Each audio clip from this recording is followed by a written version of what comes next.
Will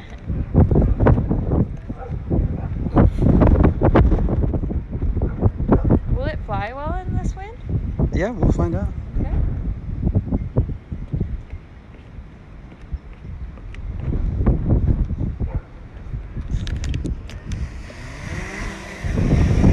Oh wow. We're not around the Oh, it's not there? Well, it is really affecting it. Oh dear. All right. Okay, here Hey guys, we go. Ben Bergquam with, hang on, do me a favor guys. We're trying to bear with us on the wind here. Oh man, it's so windy. Yeah, here, let's go down. Woo. Let's go right there. What's going on guys? Ben Bergquam with the one and only Fog City Midge out here. In Fog City, San Francisco. In Fog City, check this out. We're out here, we're gonna show you, bear with a little bit of the wind distraction here. We got some major wind coming in. Woo. It might look warm, but it is so cold from that wind. So we're gonna, yeah, I just saw somebody said violence in Chicago, violence in, so we're gonna talk to you guys about a few things today, and then we're gonna take you on a little flying tour of Pier 45 that was destroyed by a fire over the weekend. And what we've got, so just to kind of give an update, we just interviewed two fishermen, Yep. Peter and Andrew, that actually had a Trump flag on their boat, which we thought was pretty unique. Pretty unique. I've never seen a Trump flag or a Trump sticker in San Francisco. So we've got fishermen for Trump out here just flying their flag, Yeah. supporting the president. And we've heard several stories. We're trying to get to the bottom of this. We haven't got the final update from the fire inspector, but that the fire was actually started by homeless people that had encamped on the pier. And we actually heard from the fishermen that that's what they've heard too. So we're gonna try to figure that out. But there's no question about it. The shutdown, COVID, all of this stuff has played a part in this. They said, you know, they're not able to sell to the restaurants like they were before. That's why a lot of the crab fishermen had their gear in the actual pier because otherwise they'd be out crab fishing. And just a really sad deal. He said over $5 million. They lost $80,000 on their own and uninsured on all these things. So it's just, it's crazy. People's lives are being destroyed. Yep. All right, guys. Well, come with us. We just want to take you on a little flying tour here. We'll see how we do with the wind. With the wind. All right, let's do it. So, Midge, you were saying too. Oh man, we're really off on that. Hang on a second. Woo. Let me adjust the angle, guys. Bear with us here. I have to say, people are getting, so what they can see right there in that part of the frame, that's Pier 45. The area where there was a fire, I think, is sort of on the other side. But yeah, so we're out here sort of on the other side of Fisherman's Wharf, where people tend to go visit and, you know, get their crabs on, get the crab, get the clam chowder, the classic. All right, just gonna turn this, get this kind of straightened out. Look at that wind taking it. By the way, the seagulls really don't like the drone. Yeah. Does that work? Can't tell if it's going the right way or the other way. There you go. Now it's more even, it looks like.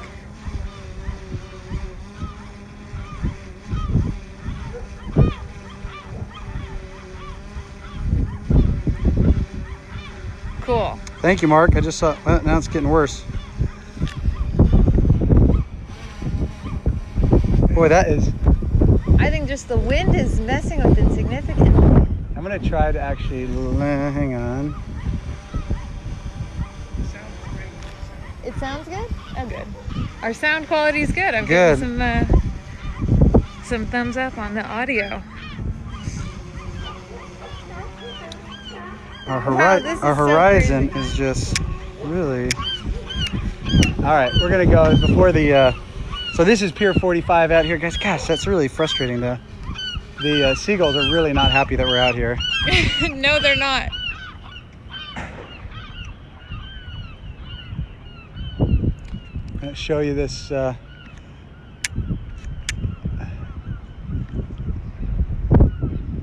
So that's actually the burned out section over here. Oh, wow. So you can really see it. Yep, right down there.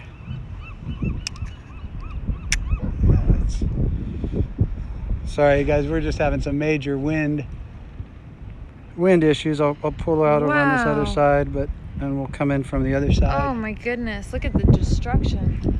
Yeah, it was total loss for a lot of the guys. Let me get over on this side, guys, and we'll turn it around here. Yeah, we spoke to several fishermen and other people who also know some of the local fishermen here. We spoke to a gentleman named Mark who actually works at one of the restaurants where they bring live fish and crab in and then they prepare it and serve it in the restaurant. And he was saying that, you know, some of these guys lost everything in this fire. Yeah. Because they were storing a lot of their gear. You know. Yeah, you can see it. I mean, it's just... Wow. Just the whole thing is basically gone. Yeah. I thought at first it was just like, oh, there was a big fire in the building, but that's actually just rubble. Right. Just complete destruction. So you can see that their gear is just non-existent anymore. Right. And they actually said, we were talking to one of the guys out at the port, he said that there's still actually hot spots. So as they're doing the investigation, they're trying to figure out the cause. Man, that wind is just really messing with the gimbal. They're trying to figure out the cause. There are actually still some hot spots that are in there that are impacting their ability to even get in and assess. You can see some of the equipment there that they're using to yeah, and they were saying the hot spots, they're worried about actually having another fire break out because there is certain areas where, yeah, there might be like smoldering pockets underneath everything. Yeah. They're still burning. Guys, the wind is just too much. I'm gonna come land this. We got too much going on here. We'll try to get you. Mission aborted. Yeah, when the wind calms down, we'll try to come back out here. But stay tuned. We're gonna have a bunch more coming up, and we'll get you that footage of the actual the fishermen that we spoke to as well. You can see the police boats down there as well. Somebody said Ty Decker's not with Ben. Was that you, Ty? Ty Decker is with Ben. You were saying too, though, you know, what people don't realize, you can actually see the skyline if it wasn't so windy. Oh, how beautiful. Yeah, and it wasn't at such a crazy angle. You were saying your mom or your grandma that used to go every morning. So my mother, my family's actually from here, but my mother grew up in San Francisco, and she would come down here to Fisherman's Wharf every day after school, and she would get a snack and buy fish and, you know, get a shrimp cocktail. You know, it's kind of funny to imagine, but the fishermen would come and they would sell their fresh fish directly to people out here. You know, and you could just buy a piece of fish. It would be wrapped up in newspaper, take it home and eat it. And yeah, it was just a really special way to grow up. Now Fisherman's Wharf has become, you know, basically a big tourist attraction, a bit of a tourist trap, to be honest, in some sense. Everything's very overpriced. A lot of, you know, you can buy cheesy t-shirts and things like this, but I lived in San Francisco about the last 5 years. I haven't been staying here for a while, and I decided to quarantine with family outside the city, but you know, most San Franciscans avoid this area. It's definitely more of an area that attracts a lot of tourists, but these guys, these fishermen and the people that work at the pier, many of them are generational. They've either, their family owns a restaurant or a boat or works in the fishing trade, and they've been doing this for a very long time. And they've seen how it has changed significantly, like, you know, even just the cost and the regulations surrounding being a fisherman. Yeah. Like we spoke to this guy earlier, you know, they make it tremendously difficult for regular, you know, just average people like these fishermen to be able to make a living and to survive in San Francisco. Yeah, it's really too bad. You don't realize that how big of an industry that is here in San Francisco. I mean, this was one of the main industry. I know, I thought we were losing it there for a minute. Where'd it go? We're right here. We're almost back. Oh, good. So Eddie's watching this, like freaking out. I think Maverick's got a hold of it now. All right. Well, you can see the fog coming in just aggressively. Like, look Yeah. over here. It's just rolling in. So you can imagine if the fog's moving that fast, that little drone is getting hit by that strong wind. Yeah. Yeah, you can feel it as we're flying. You know, those stories that you're telling, they're fantastic. They really sound good. Oh, good. Very homey, anecdotal. Good. All right, let's try to bring it down here. All right. Well, that's a shame. We'll have to. Yeah, we'll have to come back and Come back on a and less see windy people. day. It's also weird. I'm gonna try something here. I'm gonna try. You said recalibrate the gimbal. Yeah, that's what I was gonna try to do. So guys, bear with us. We're gonna try. Watch your head.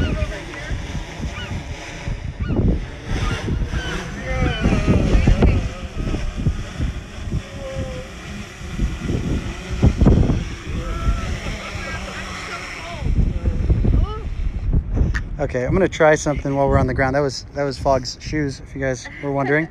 Those are Fog's super sweet Converse, old school. Yep. If you guys are just joining us, Very all right. San Francisco look. I'm going to try to auto calibrate. Okay, let's see if we can get the gimbal fixed, so at least we can get a cool horizontal shot. I am freezing. That wind. Midge is freezing. She's got pants and a jacket.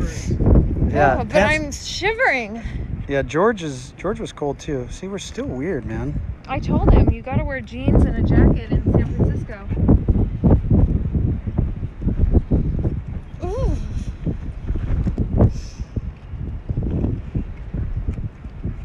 Is it still going? The mic- Yeah, we're still alive. Okay, that's looking better. Stand by. Yeah, stand by. Stand by. Thank you, Ty. I love that. Yeah. That actually helps me with the angle too. So good. All right, that looks better. I just don't know if it's worth trying it again with the wind so bad. windy. Yeah. It was so windy. All right, let's try. Let's just see here real quick. We could do this shot and do. We could do the old. Oh, we could just talk like this Oh, yeah, into we the could Oh, we got to get down really far though. Doesn't quite work. So, hey, all right. So, hey. what's up, guys? What's up? We're here. We're here. We're So on the ground of San Francisco. yeah. So Not on the ground of San Francisco. We're on a wooden pier. we are on Wind Pier. I But would. in San Francisco. Yeah, it doesn't. This is like a nice place. It doesn't smell like urine. A lot of the places smell like urine. It's a little No. warmer down there too. Yeah, It is actually. It's really nice. I have to say, I'm It's really- so cold right now. It's really nice. Here, let me turn this It a little. looks beautiful, but Yeah. that wind, It's crazy. that San Francisco wind is so cold. So, Midge, what do you think about what's going on in our country right now with the lockdown?